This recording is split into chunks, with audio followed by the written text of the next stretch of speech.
Son 5 oportunidades para hablar, para poder contarte lo que pasa en tu ciudad. Son 5 oportunidades para decir los valores de una ciudad que trabaja para ti. Tolerancia para quien se encuentra trabajando en obras públicas con la única finalidad de que se pueda agilizar la ciudad de un lugar a otro. Cuidado con el agua que es vital, esencial, natural. A toda nuestra ciudad debe de llegar responsabilidad sobre nuestro medio ambiente. La basura en su lugar beneficia a nuestra gente. Respeto y mismo trato para todas las mujeres que son nuestras madres, hermanas, esposas e hijas que todo lo bueno merecen. Conciencia la que toma tu ciudad, caminando derecho con la frente bien en alto y sin nada que ocultar.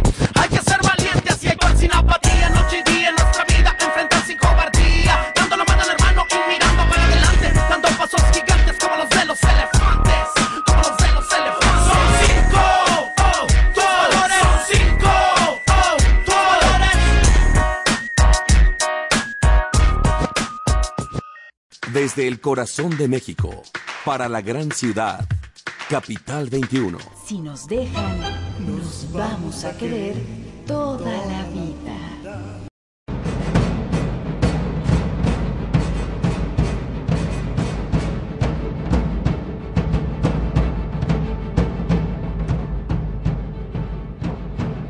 Hola, ¿qué tal? Bienvenidos a otro debate más de Plaza de Armas, aquí por Capital 21.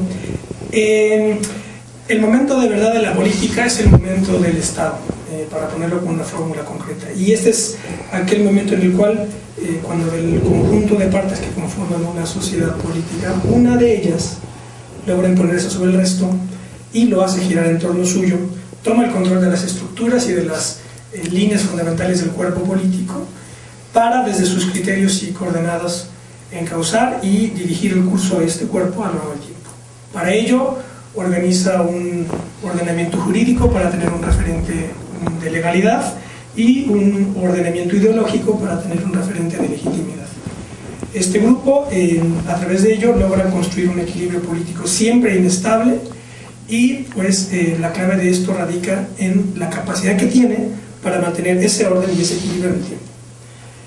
Una crisis orgánica de Estado aparece en el momento en que este grupo es incapaz de mantener ese orden legal, de mantener ese orden de legitimidad ideológico y pierde el control de las estructuras y de las líneas fundamentales de ese cuerpo político y comienza a ser desplazado por otros grupos o por otras partes de esa sociedad. El drama de la cuestión radica en el hecho de pues, la naturaleza de estos grupos, porque para ponerlo en un ejemplo muy singular, puede darse el caso de que esos grupos pues no sea más que una repugnante caterva de rufianes que son los que están haciendo girar al cuerpo político en torno suyo. Esto es de lo que vamos a hablar hoy, porque en efecto el tema es el Estado fallido, o la polémica suscitada en este primer trimestre del año del Estado fallido, puesto en circulación por el Estado Mayor del emperador de turno, que es Barack Obama. Puso en circulación la idea de que México era susceptible de ser considerado como un Estado fallido. Se generó una polémica interna en el país. La semana pasada vino Hillary Clinton, secretaria de Estado de Estados Unidos, allanando el terreno para la próxima visita de Barack Obama. Al margen de las interpretaciones internas o externas de la idea de Estado fallido, en México hay una situación objetiva, un estado de cosas objetivo que tiene que ser analizado con el mayor rigor posible. Para ello, pues me acompañan en esta mesa tres figuras de primerísimo nivel en la vida política nacional. Doña Socorro Díaz. Doña Socorro, ¿qué tal? Buenos días. Por estar con nosotros. Muchas gracias. Don Manuel Bartlett, quien ya también estuvo en otros programas, y don Jaime Cárdenas, que también estuvo ya en otros programas. Aquí hay muchísima experiencia política y también teórica. Don Manuel ha sido gobernador del Estado de Puebla, ex senador. Doña Socorro también ha sido senadora, presidente del Senado. Jaime Cárdenas es investigador de la UNAM, también ha sido consejero del IFE. En fin, aquí hay muchísima experiencia, así que es un placer tenerlos. Voy a leerles, hay un documento circulado por el Comando de Fuerzas Conjuntas del Norte de Estados Unidos, la inteligencia, digamos, militar de Estados Unidos, en donde, de 2008, antes de que llegara Obama al poder, en donde en un apartado se explica lo que son los estados fallidos y débiles. Voy a leer dos párrafos en donde dice hay una dinámica en la literatura sobre los estados fallidos y débiles que ha recibido relativamente poca atención, a saber, el fenómeno del colapso rápido. Colapso rápido. En la mayoría de los casos, los estados fallidos y débiles representan cuadros problemáticos crónicos y de largo plazo. Aquí ponen como ejemplo característico de un colapso rápido Yugoslavia. Dicen que en 1984 en Sarajevo tienen lugar los Juegos Olímpicos de Invierno y 6 años después se convirtió en el epicentro de una guerra civil tremenda. Entonces Yugoslavia es el caso paradigmático de un colapso rápido. Y después dicen, desde la perspectiva del peor escenario para la fuerza conjunta, hay 2 casos de estados susceptibles de ser considerados estados fallidos y que pueden entrar en la ruta de colapso rápido: México y Pakistán. Pakistán lo explican y después dicen de México, la posibilidad de México se ofrece menos probable, es susceptible de entrar en la ruta, pero es menos probable que Pakistán. Pero el gobierno, sus políticos, su policía y su infraestructura jurídica están bajo altas y sostenidas presiones de bandas criminales y cárteles de la droga. El modo en que ese conflicto interno se desarrolle en los próximos años habrá de tener un impacto mayor en la estabilidad del Estado mexicano. Cualquier decaimiento de México en el caos demandará la respuesta de Estados Unidos sobre la sola base de las serias implicaciones para su seguridad interna.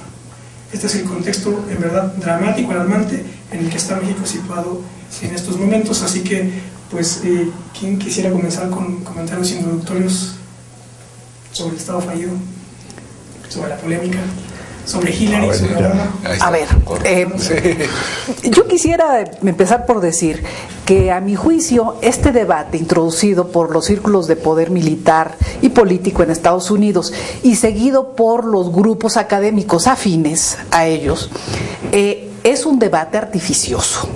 Es una cortina de humo que han querido establecer. Claro que hay una amenaza muy clara en torno a este texto que nos acaba de leer Ismael, pero la verdad es que lo que tratan de ocultar con el famoso tema del Estado fallido es la intervención creciente, ¿sí? la aspiración y el acto de intervención creciente de Estados Unidos en el control y el manejo de la seguridad interna de México. Vamos a decirlo con franqueza. Después de que la señora Clinton vino a México, queda claro que más que un Estado fallido, estamos entrando en la ruta de un protectorado, porque ellos pretenden que México sustituya a Colombia a través del Plan Mérida, del llamado Plan Mérida, en la tarea de, hacerle el juego al complejo militar industrial de los Estados Unidos. Porque ¿qué es lo que está detrás de esto?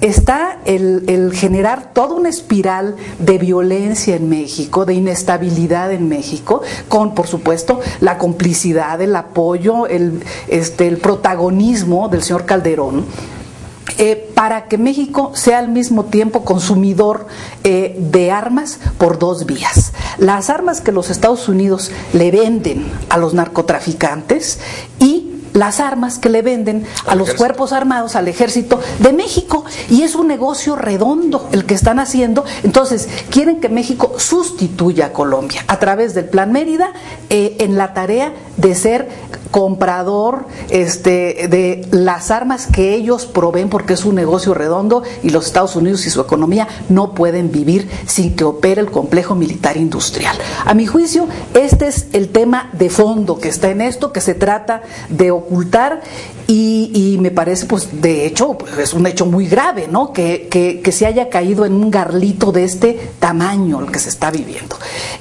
Yo me reservaría para más adelante entrar en una discusión conceptual y académica sobre el Estado, porque yo creo que en este documento, como en muchos documentos que se escriben en México, hay una confusión muy clara. Se tiende mucho a confundir Estado con gobierno y Estado con poder ejecutivo federal.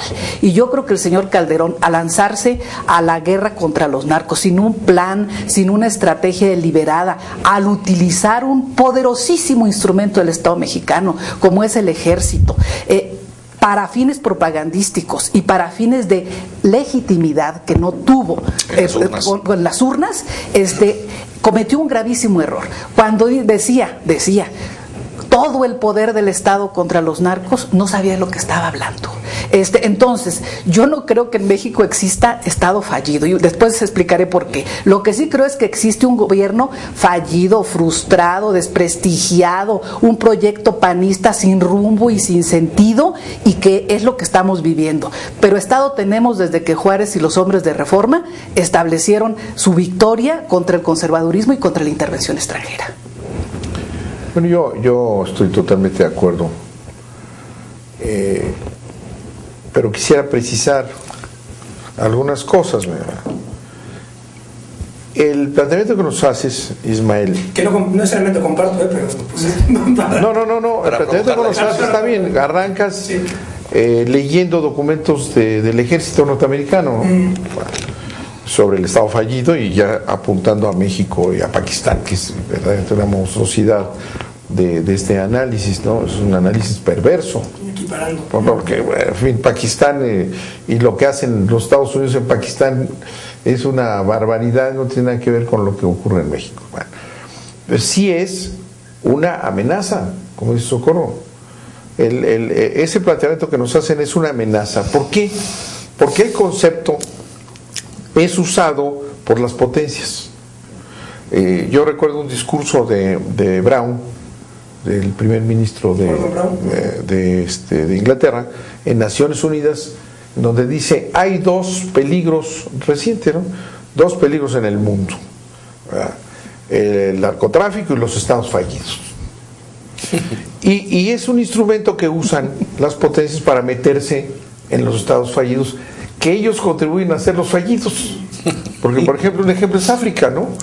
Se meten a controlar el petróleo de los países africanos, y Darfur, y el Congo, y los recursos naturales, los manejan las potencias a través de sus intervenciones, ¿no? A donde ya quiere ir Calderón, ¿verdad? Con los cascos azules que los manejan ellos. Entonces, es un instrumento de dominio imperial. Es decir, este es un estado fallido, vamos a entrar a rescatarlos, ¿no? Es sin duda una amenaza, y por eso hay que tenerlo muy claro, ¿no? McAfee, que fue el zar antidrogas, también hace unas declaraciones públicas con su carácter de general del ejército americano, diciendo que estamos a punto de ser un estado narco, ya no fallido. Se dice, México está a punto de ser un estado narco, McAfee. Entonces hay obviamente la amenaza, y tiene toda la razón Socorro, estamos yendo a un estado intervenido. ¿Sí? Porque ahora las ocupaciones son diferentes, ya no entran las tropas, sino usan las nuestras. Pues y para la intervención de México están usando a Calderón, ¿verdad?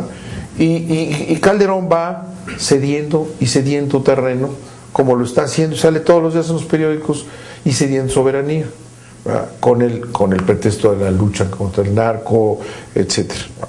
Pero por otro lado, y es esta discusión académica que plantea Socorro, el Estado, ¿verdad?, en este concepto de organización política, ha sido disminuido, ¿verdad?, limitado, precisamente por el mandato de estos poderes, ¿no?, que es el Estado neoliberal, sino una limitación del Estado. Lo fueron haciendo, lo fueron reduciendo por mandatos del Banco Mundial.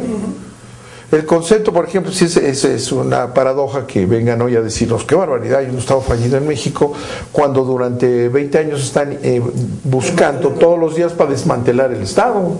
El gobierno, las instituciones del Estado mexicano están desmanteladas a partir de mandatos del Banco Mundial. Hay un concepto que muchos utilizan, y veo ahí a senadores, diputados y sabiondos hablar de gobernanza. Ahora, creen que es un concepto más elegante de gobierno, ¿no? Dicen, vamos, la gobernanza en este país, la gobernanza es una palabra del Banco Mundial para crear lo que han creado en el mundo entero, un Estado en donde el dominio venga de los sectores privados. Entonces, hasta que fracasa. Y entonces tiene que entrar los gobiernos a salvaguardar el negocio de los multimillonarios fracasados, ¿verdad? Que se enriquecieron de manera brutal a costa de la gente. Pero no se nos olvide que el Banco de México, que es parte de esta transformación del Estado, ya no controla los bancos. No controla los bancos porque no tiene facultades, es autónomo y no tiene facultades más que cuidar la inflación y la moneda. Sí, y además porque México, creo que solo después de Checoslovaquia, es el país que más ha perdido la capacidad de pagos. La mayor parte de los bancos en México son extranjeros. Ahí está uno de los resultados de la disminución del Estado. Entonces ahora nos salen con que fíjense que el Estado fallido ya no funciona, ¿verdad? Y realmente tenemos un Estado disminuido, ideológicamente disminuido, y es en el que está sentado Calderón, ¿verdad? Y ahora Ortiz hace grandes declaraciones, pero no tiene facultades.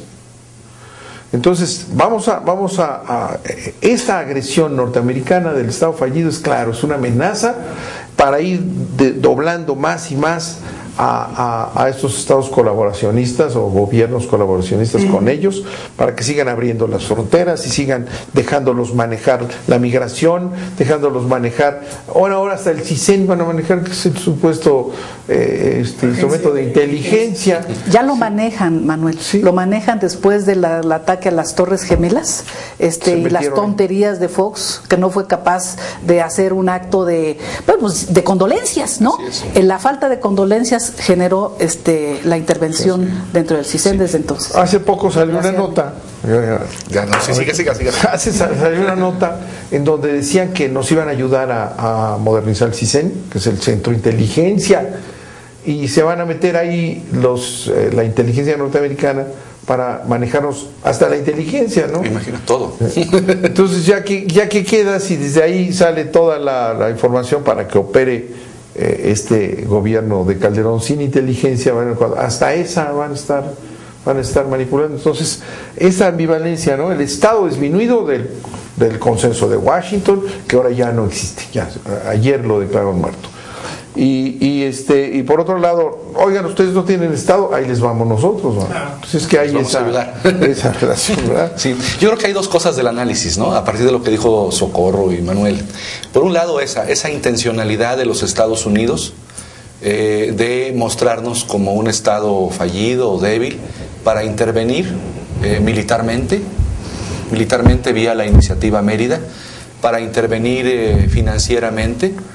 Por ejemplo, habría que explicarnos más la razón por la que México recibe una línea de crédito de 47,000 millones de dólares del Fondo Monetario Internacional, si esa es una política generalizada para todos los estados, por qué México recibió esa cantidad y no otra, etcétera, no. Entonces hay un control por la vía militar, hay un control por la vía de inteligencia, la del CISEN que se mencionaba, hay un control por la vía financiera, hay un control desde luego por la vía empresarial, ¿no? Los esquemas empresariales nacionales ya no son nacionales, todos están diseñados, pensados desde esa visión neoliberal del mundo, y hasta educativo, ¿no? Cada vez la intervención en las universidades y en la educación del país con los modelos de los Estados Unidos son mayores en México. Entonces yo creo que una parte del análisis tiene que ver con eso, con la intencionalidad, con la perversidad de los Estados Unidos, con la actitud títere, traidora del gobierno de Calderón,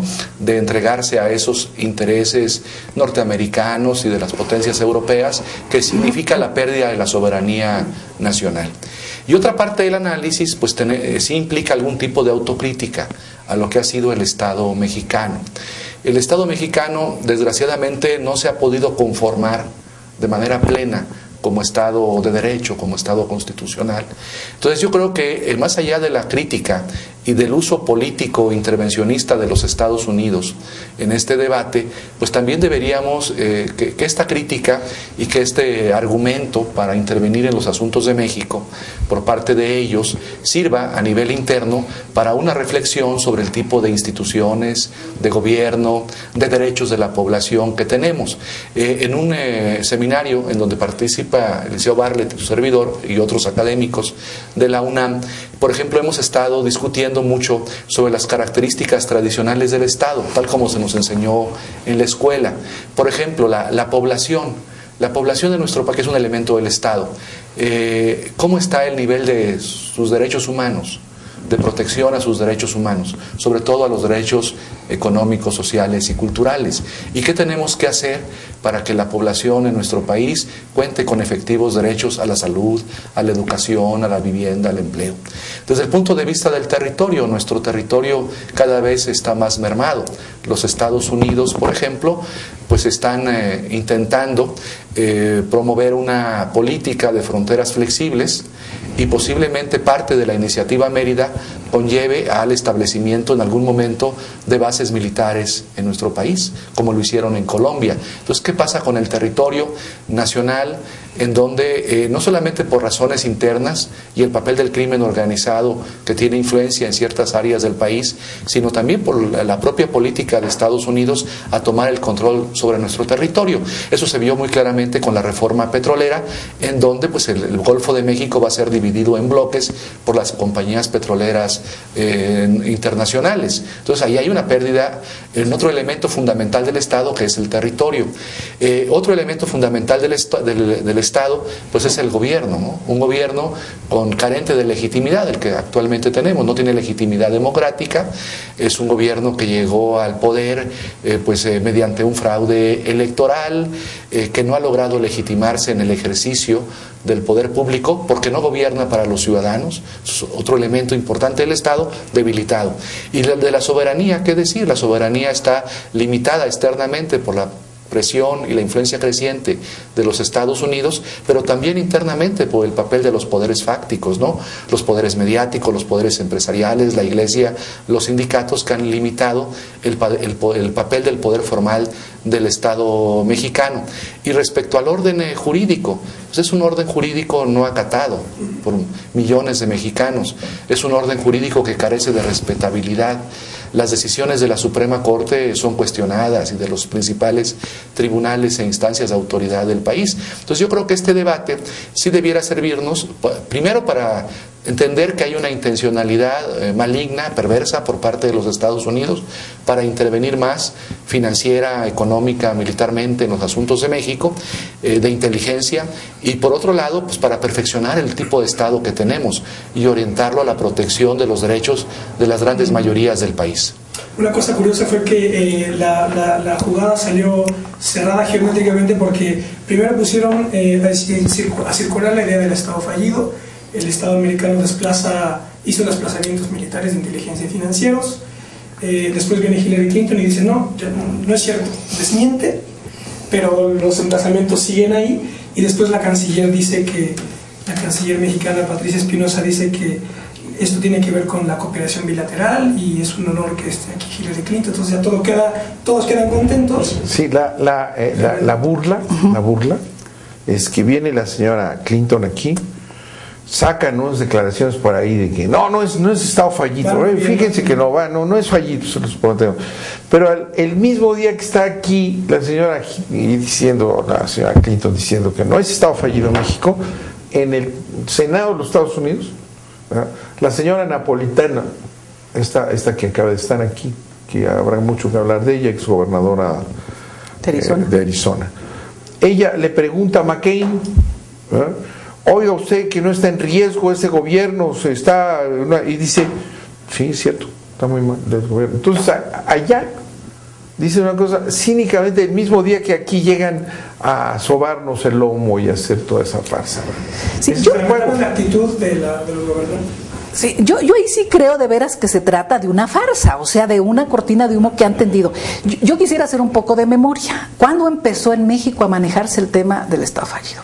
Un día que en el noticiero principal de Televisa aparece un encuentro que hubo en el Palacio Nacional con los embajadores de México ante el mundo, y allí un académico muy reconocido, conservador, cuyas iniciales son Enrique Krause, dijo, él fue el que lo dijo en una conferencia magistral que fue a darles a todos los miembros del gobierno, de los cuales pues él es maestro y ellos seguidores seguramente, y entonces dijo, un un amigo mío que tengo en el Departamento de Estado me mostró un documento donde se habla de México junto con Pakistán como Estado fallido.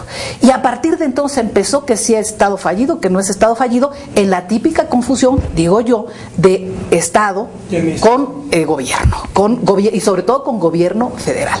Yo, dentro de las muchas definiciones de los tratadistas respecto del Estado, que muy bien ha definido aquí Jaime, digamos, por el seminario en el que están trabajando, yo me quedo siempre con la de Antonio Gramsci, ¿no? El Estado es la sociedad políticamente organizada, y yo le agrego algo: para el ejercicio de la soberanía nacional, ¿no? Que ese es el tema central que diferencia el Estado de cualquier otro concepto no hay similar. Estado sin soberanía. Nación, etnias, lo que quieran, gobiernos y demás, no hay Estado sin soberanía. Lo que diferencia al Estado de cualquier otro concepto similar en términos jurídicos es el ejercicio pleno de la soberanía nacional.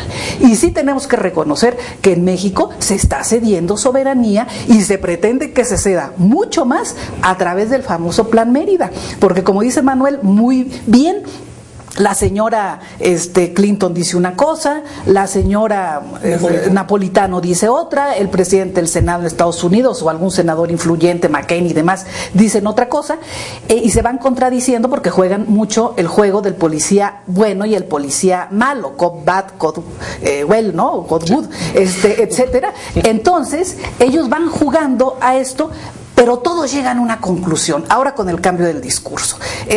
Somos corresponsables, tenemos que actuar juntos, es cierto, nosotros vendemos armas, pero yo no he visto que nadie meta una iniciativa en el Congreso de los Estados Unidos para impedir la venta de armas de alto poder, fíjense ustedes, porque a los norteamericanos les encanta dizque comprar pistolas, y que es un derecho y de sus libertades fundamentales y demás. Bueno, dejémoselos, digo, yo estoy de acuerdo con que compren las pistolas que quieran, oigan, pero armas de alto poder, bazucas, armas antimisiles, ¿por qué esas no tienen ninguna regulación en la venta en los Estados Unidos? Y son los propios fabricantes norteamericanos los que les venden a las bandas mafiosas en México, a las bandas de narcos en México, ese tipo de armas.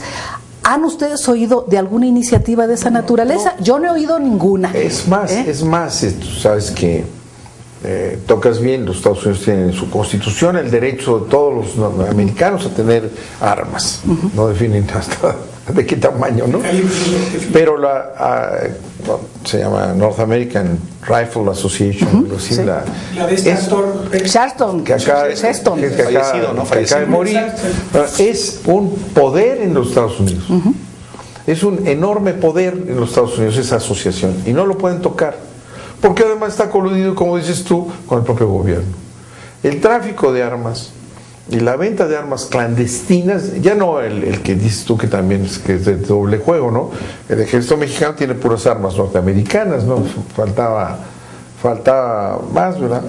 Pero por otro lado, las armas clandestinas, bueno, los Estados Unidos les vendían a los alemanes por interpósita persona, ¿verdad? Todos los movimientos en el mundo violentos están apoyados en la venta ilegal de armas de los Estados Unidos, ilegal oficial, ¿verdad? De liberación y de represión están armados por los mismos, ¿no? En ese sentido. Entonces es un super negocio, ¿no? Para estos efectos. Entonces dicen esto, pero todos llegan a la misma conclusión. Después de reconocer sus culpas y que ellos son muy adictos y que le dan dinero a los narcos, y etcétera, llegan a la misma conclusión. Pero vamos a profundizar los alcances del Plan Mérida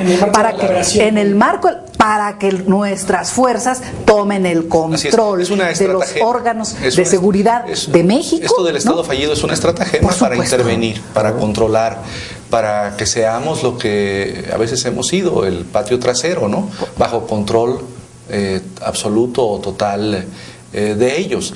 Y yo creo que entonces la pregunta o la cuestión debe ser, ¿y qué vamos a hacer? Por un lado, desenmascarar toda esta estratagema del Estado fallido y la intención intervencionista del gobierno de los Estados Unidos y de sus sectores empresariales, militares, etcétera. Y por otro lado, pues también yo creo que esto implica tomar conciencia hacia un cambio en el poder público en México. Necesitamos un cambio de gobierno, porque con estos gobernantes el nivel de entrega de la soberanía nacional a los Estados Unidos pues va a ser mayor. Entonces tenemos que poner un límite, detenerlos, y la forma de detenerlos es modificando las estructuras gubernamentales del país. Yo considero que hay 3 vías para que la soberanía se diluya, desaparezca: invasión de un Estado externo, secesión internamente o corrupción interna. Entonces aquí estamos en un caso de corrupción, de generación interna y que da pie para una invasión. Mira, la filosofía, los análisis que se han hecho en la universidad últimamente sobre la soberanía y su destrucción, plantean un sentido distinto de la ocupación de un país. Es decir, aquí podríamos pensar, bueno, como la invasión en Veracruz o la entrada de los Estados Unidos y los ejércitos. No es esa la estrategia actual. Me decía un académico de la universidad, mire, nada más le voy a decir cómo se ocupa un país. Por ejemplo, Pemex, vamos a figurar vamos a centrarlo en la torre de Pemex. Pemex tiene ahí una red que controla toda la energía de este país, ¿no? El petróleo, el gas, la explotación de eso. ¿Qué valor tiene estratégico? Inmenso, ¿no? Inmenso. No necesitan entonces más que tomar control de esa red de producción y explotación del petróleo mexicano. Estás quitándole un elemento fundamental de soberanía que está en la Constitución. Dejas tú no necesitas invadir un país si ya tienes las aduanas controladas por estas fuerzas, la política de migración. Entonces tenemos un Estado que además está comprimido porque ya ponen una barda para que no pueda salirse de esta prisión, ¿no? Convierten a México en una prisión. Entonces ya hay una ocupación. México está ocupado por las fuerzas de Estados Unidos. El pretexto, el narco. El anterior que vivimos, en los 6 años pasados de este personaje chusco que se llama Fox, ¿no? El Vicente Fox famoso, el pretexto de entrada era otro, ¿sí? Era la guerra contra el terrorismo. Bueno, la guerra contra el terrorismo fue hay que combatir el terrorismo. Aquí no hay ningún terrorismo, pero sí te quitan hasta los pantalones en los aeropuertos. Entonces la guerra contra el terrorismo fue todo el sexenio pasado el pretexto para invadirnos, para meterse en la política mexicana. Por ejemplo, el control de las visas. Tú sabes que empezamos a perder prestigio en muchas partes del mundo porque las visas las controla Estados Unidos. Para Turquía, para aquí, para allá, primero tienen que pasar por entonces el control y la lucha contra el terrorismo. Somos hermanos, nos tenemos que proteger. El terrorismo, tú volteas y dices, bueno, ¿dónde está el terrorismo aquí? Bueno, pero sirvió 6 años para la intervención de este país. Ahora surge el otro pretexto, es el narco, ¿no? Ahora el narco, la lucha contra el narco, los vamos a ayudar porque es terrible, pero sigue la misma línea de ir ocupando el territorio mexicano en sus áreas estratégicas. Es alarmante y ya muy avanzado además. Claro. Siempre las guerras de intervención siempre han tenido una divisa, ¿no? Como ahora se acabó el comunismo, pues entonces el terrorismo, y ahora es el tema del combate a los narcos o el populismo, etcétera. Las armas de destrucción masiva. Mire, yo sostengo que lo que está fallido en México, esto es frustrado, desprestigiado, hecho, como diría la China Mendoza, una facha. Es el programa de gobierno del PAN, el panismo y los gobiernos panistas. Eso sí lo digo con absoluta franqueza, porque hablando del tema de la lucha contra el narco, que se ha convertido en la otra bandera, ahorita es la bandera electoral porque tenemos elecciones dentro de algunos meses. Yo nada más quiero recordar algo. Los gobiernos priistas, chuecos o derechos, capturaron al Chapo. ¿Quién lo dejó ir? El Chapo, que de acuerdo con la revista Forbes, miren, me la encontré en un avión y la traje, es ahora uno de los 500 multimillonarios en el mundo, ¿no? Y que también publican esto en los Estados Unidos, porque ni modo que me digan que la revista Forbes está fuera de los ámbitos de control y de poder de los Estados Unidos. Lo publican como una forma de presión de los Estados Unidos. Yo me traje la revista, aquí lo ponen, Cocaine King, el rey de la cocaína, el Chapo. ¿Y cuál es su fuente de toda esta información? Lo ponen en la lista de los nuevos multimillonarios, aquí está. ¿Cuál es su fuente? Pues su fuente es un señor Stephen Meiners, que es un analista para América Latina de Stratfor, una, dicen aquí, firma de inteligencia global radicada en Austin, Texas. Pero Stratfor dice más, dice que estima que el Chapo podría tener 12,000 millones de dólares de fortuna. Ahora, esta agencia global de inteligencia es una agencia formada por agentes en activo y exagentes de la CIA, que se llaman a sí mismos la CIA de las 500 empresas más grandes del mundo, ¿no? Ese es el tema. Entonces, esta es su fuente y ellos lo señalan. Y entonces los gobiernos panistas, que fueron quienes dejaron salir a este señor y luego ayudaron a que se convirtiera pues en multimillonario, porque sigue libre, ¿no? Ya me dan ganas de hacer chistes tipo spots publicitarios bajo el principio de que el humor son las buenas maneras de la desesperación. Cada vez que agarran a un junior, ¿no?, de esto y lo presentan como el gran hallazgo, yo quiero decir, ¿y el Chapo, apá? Como decían los de la camioneta, ¿no? ¿Dónde está el que es el multimillonario? ¿Dónde está para esos efectos? ¿Y qué ha hecho Inteligencia Financiera de México ante un hecho de esta naturaleza? ¿Cómo ellos se enteran de esto? ¿Con qué medición hicieron el tema de la fortuna acumulada? ¿En qué bancos se acumuló esto? O sea, ¿qué información tenemos nosotros de inteligencia financiera o de inteligencia de gobierno en torno a este tema? Entonces, yo querría que nos dejaran de presentar tantas cabezas cortadas y tantas escenas atroces todos los días y nos dieran información más seria de un gobierno que es un gobierno muy fachoso, para decirlo de alguna manera, muy poco serio en términos de la defensa de la soberanía nacional y en términos de la asunción de sus responsabilidades, aunque su ejercicio sea... Pero Socorro, más que eso, es un cómplice.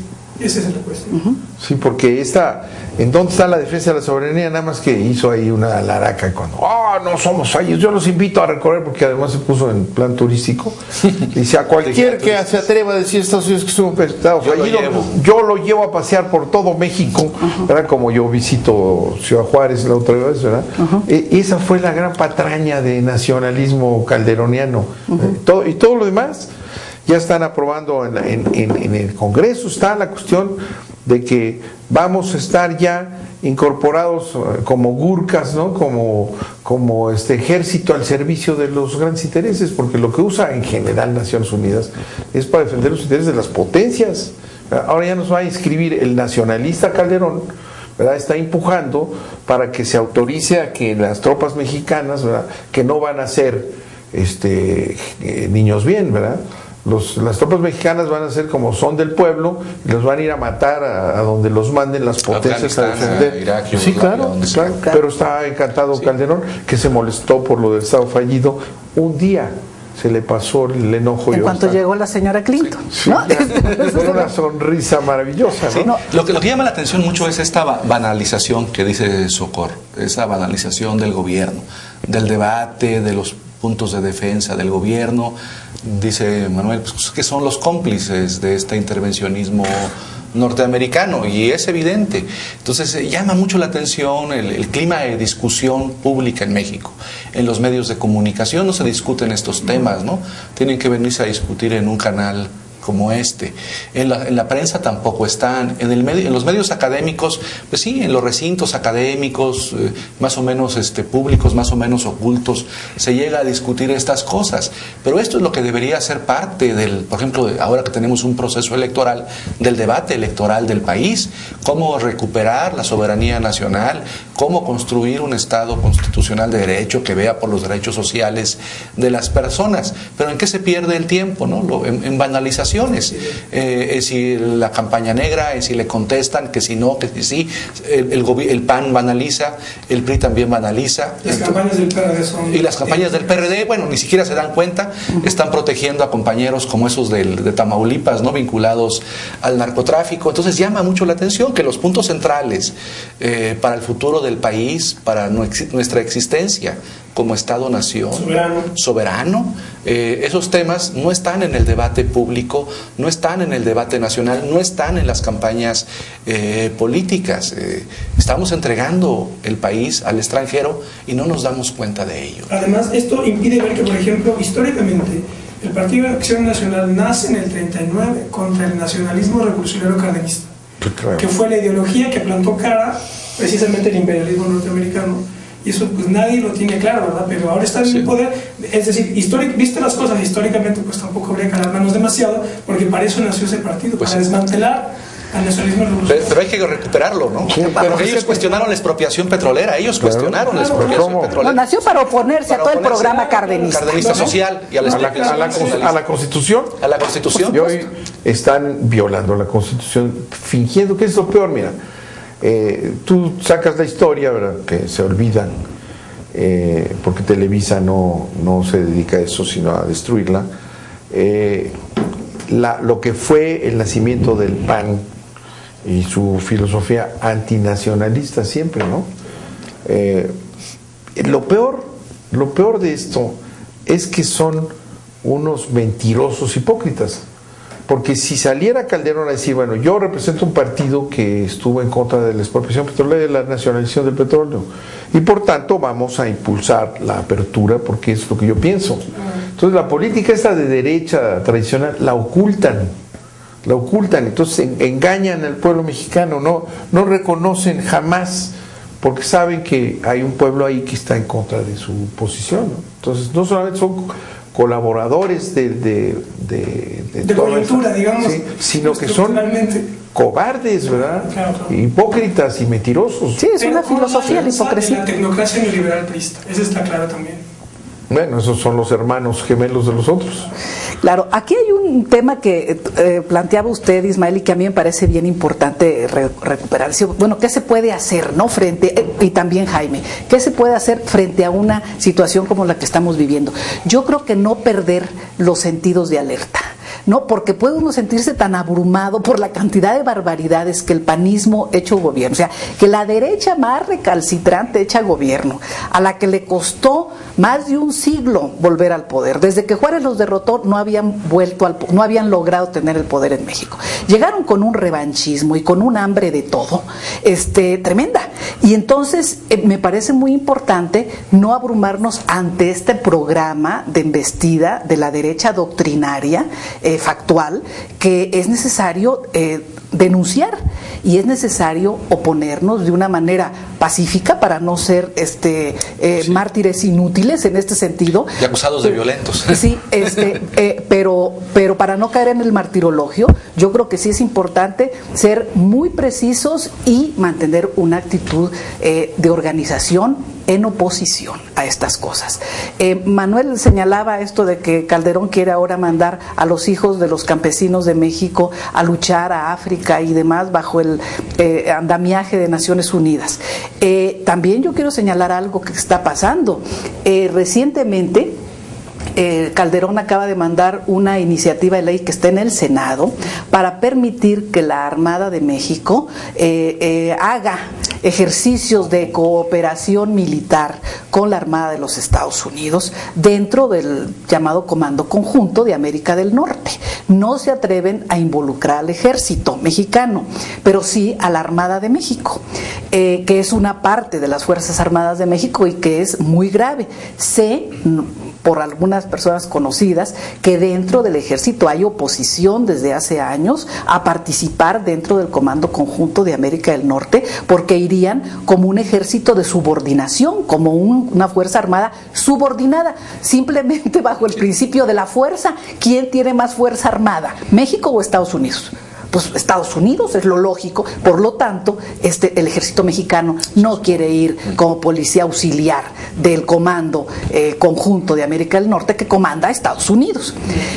Pero esta iniciativa que está en el Senado, y a mí me parece que los senadores que guarden un sentido de patriotismo y de compromiso con lo que juraron, que es respetar la Constitución y defender la soberanía nacional, tienen que rechazar una barbaridad de este tamaño, ¿no? Y tenemos muchas iniciativas en ese sentido que van en contra del ejercicio de la soberanía nacional.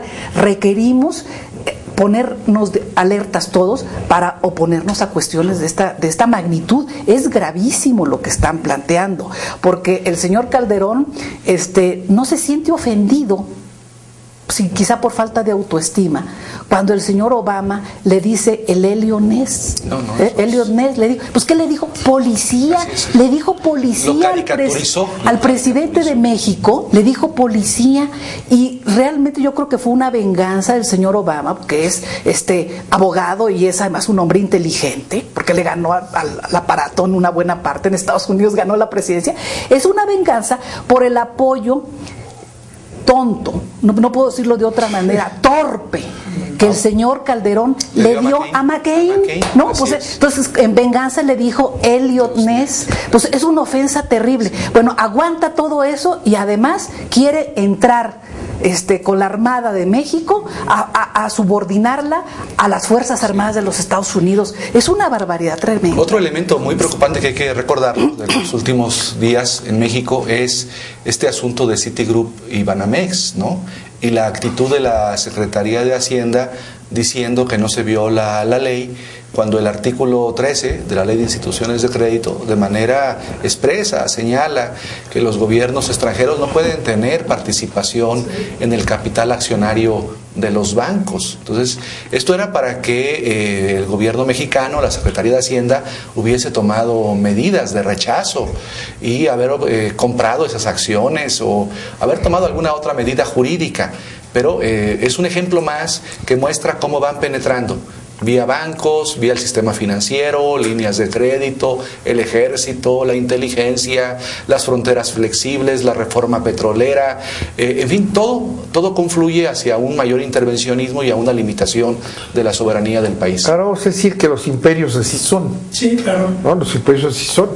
Hacen toda clase de maniobras, se meten, controlan, presionan, chantajean, boicotean, hacen dumping, todo eso son los imperios. Lo que no tiene nombre es que el gobierno mexicano se coluda con los intereses antinacionales. Por ejemplo, esto de irse sometiendo al ejército mexicano a las Fuerzas Armadas norteamericanas es un hecho constante. Están en el ASPAN, cómo van trabajando, avanzando y avanzando. Pero lo grave es la actitud del gobierno de Calderón. Y yo también quiero mencionar y la actitud de la cúpula priista. La cúpula, el Gamboa, Beltrones y la señora Beatriz, ¿verdad? Están al servicio de los mismos intereses. Porque el PAN, ¿verdad? Con todo y sus trampas y lo que hizo y lo que sea, no tiene mayoría para sacar nada en el Congreso. Claro. ¿Verdad? Y todas estas barbaridades antinacionales las hace con la cúpula priista. Claro. Sí, se han sometido como al mismo patronazgo, ¿no? Tienen el mismo propietario histórico, responden a eso. Eso es. ¿Mm? Eso están defendiendo los mismos intereses. A mí me sorprendió y tocas un tema interesante en relación con el Estado fallido o el gobierno fallido o la nación fallida que no tiene un solo banco, salvo uno que andan por ahí que venden y no, la banca es extranjera, ¿verdad? En una crisis como esta, lo primero que hubo que haber hecho es intervenir a la banca, cambiar la impotencia del Banco de México para evitar que saquen el dinero. Y ahí tibiamente Ortiz dijo hace poco, es que fíjense que ordenaron que no hubiera crédito en México a las matrices de los bancos. Pero lo dice él y dice, bueno, pero es que hay que entender porque en determinados momentos eso pasa, y no son todos son algunos. Entonces salen con esta violación legal, que es un golpe de Estado, el decir que el artículo tal de la ley que prohíbe que haya un banco extranjero en donde haya intervención del gobierno extranjero, ¿verdad? Debe de limitarse es no puede operar ese banco. En cualquier circunstancia, como sea, ya sea una intervención, ya sea cerrándole las puertas, lo que sea, no puede. Es clarísimo el artículo. ¿Qué dicen Hacienda? Bueno, es verdaderamente para enjuiciarlos, ¿verdad? Decir que, bueno, es que este artículo no se refiere a lo que está pasando, porque en realidad no pensaba el legislador entonces que podía haber una crisis de buena fe. Sí. Entonces, vamos a revisarlo en 3 años, en 6 años. Eso es de buena fe. O sea, la lucha por la soberanía nacional es un acto de buena fe. Están defendiendo a sus bancos, es una emergencia. No pretenden nunca manipular la economía mexicana. Entonces, ¿saben? Bueno, entonces le dicen a Ortiz, Carmen, el otro día, ¿no? Carmen Aristegui, le dice, bueno, pero entonces, ¿qué si el artículo dice eso? Bueno, es que es un asunto que corresponde al Congreso. ¿Cómo? A ver, ¿cómo? Pues el Congreso tiene que ver los alcances de ese artículo, porque modernizarlo y ponerlo como nosotros queremos que lo pongan, ¿no? Para privatizar más, ¿no?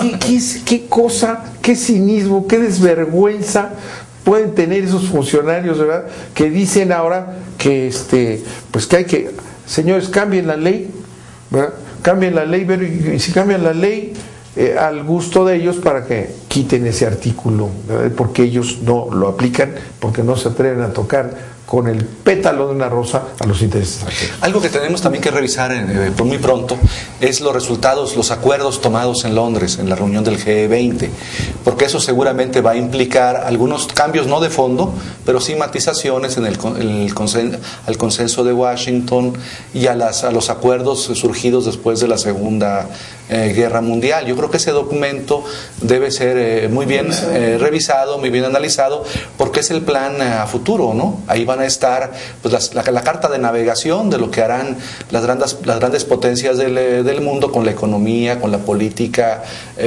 mundial. No creo que ese grupo de primeros mandatarios que se reunió en Londres estos días pues plantee la modificación o sustitución del modelo económico neoliberal, pero seguramente ahí va a haber señales, matizaciones, bueno, que ya las hemos conocido, las hemos escuchado, leído en la prensa, que tienen que ver con una mayor regulación al sistema financiero nacional e internacional, pequeños cambios, ¿sí? Que no son cambios de profundidad. ¿Qué puede esperar México de un planteamiento del primer ministro de Inglaterra, que es uno de los centros financieros más importantes del mundo, ¿no? Que fue secretario de Finanzas sobre todo los años pasados, ¿no? Claro. Y que entonces dice, qué horror, qué cosas tan espantosas han pasado aquí, ¿verdad? Y dice, ahora sí vamos a cambiar todo esto que no funciona. Todos juntos. Sí. Entonces, ¿qué están proponiendo? No están proponiendo igual que Barack Obama, que nos dio una gran alegría verlo llegar a la presidencia de la República de los Estados Unidos, pero no se nos olvide de los Estados Unidos, ¿verdad? Sí, él, Obama, es un norteamericano. No es defensor de los intereses de los Estados Unidos, del imperio norteamericano. Bueno, entonces, ¿qué pueden proponer si no sea el rescate de la hegemonía de ellos en el mundo? Entonces, cuando, fíjate, salió una nota en el Economist. Pero, cuidado con el proteccionismo, cuidado con el proteccionismo. Bueno, Calderón lo dijo, ¿no? Sí. Cuidado con el proteccionismo. Dice que en la última reunión de los 20, 17 estaban ya tomando medidas proteccionistas, ellos. Y nosotros, ¿qué podemos protegernos de eso?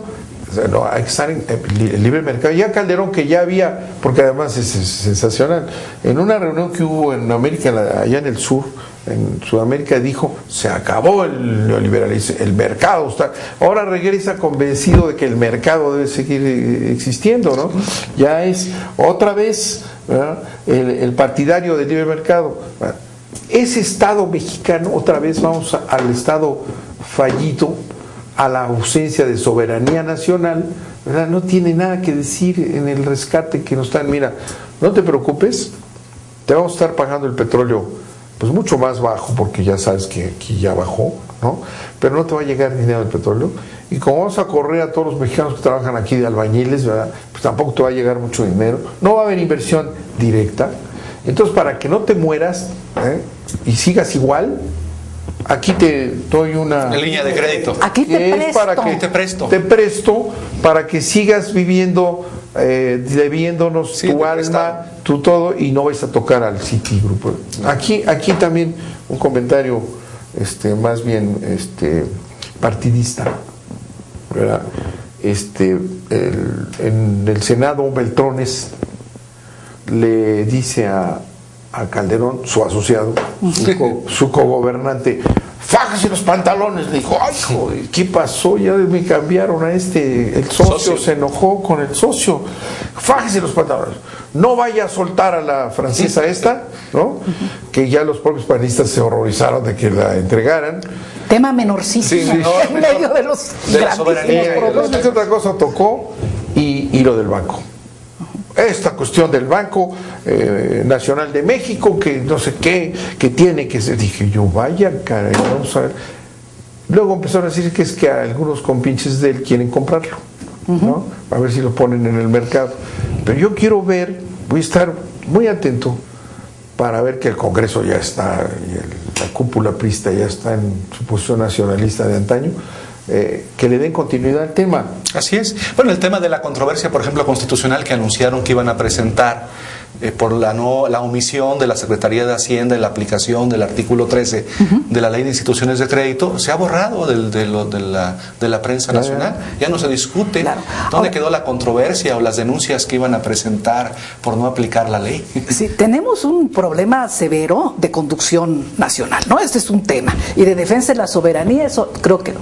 Ahora, ¿qué podemos hacer?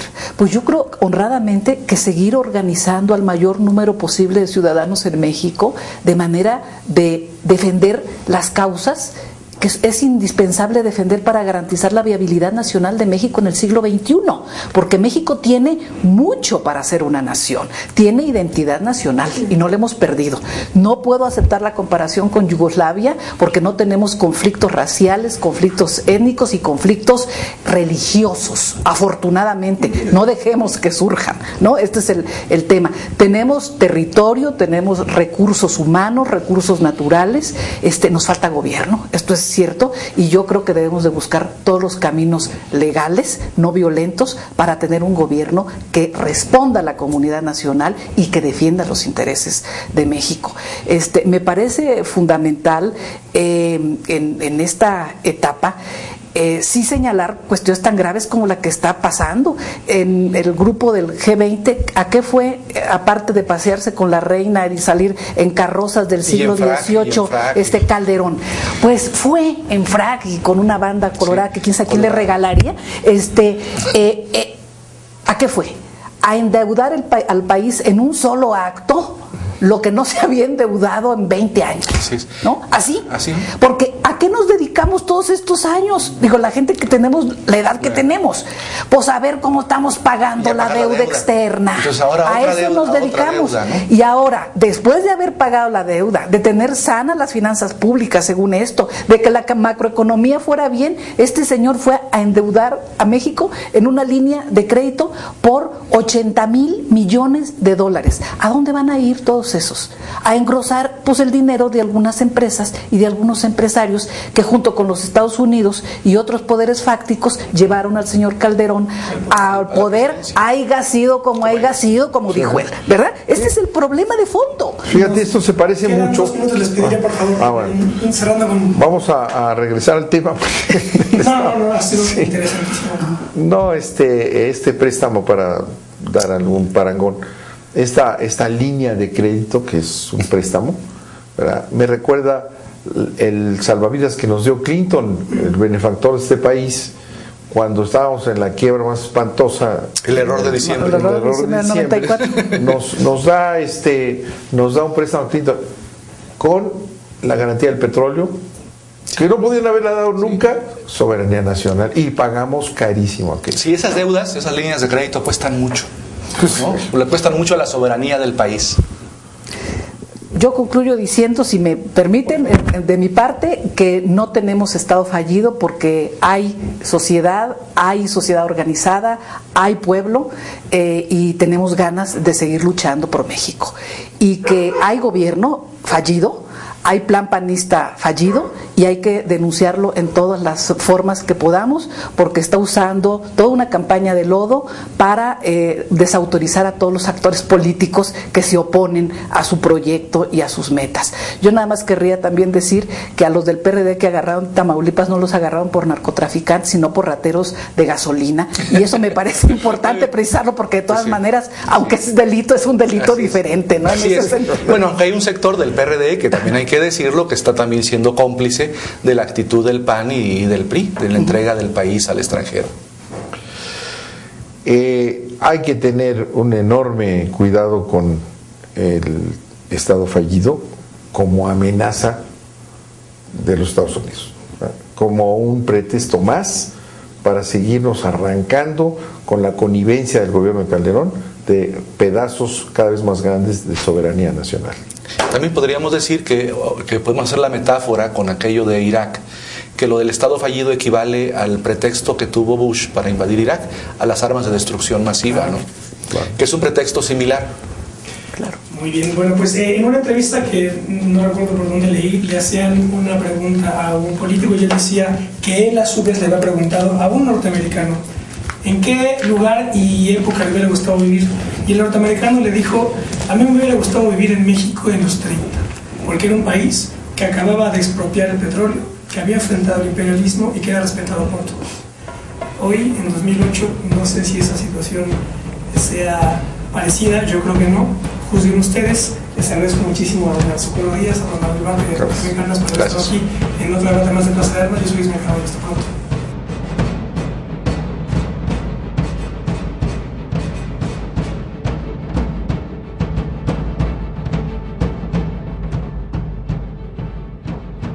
Desde el corazón de México, para la gran ciudad, Capital 21. Si nos dejan, nos vamos a querer toda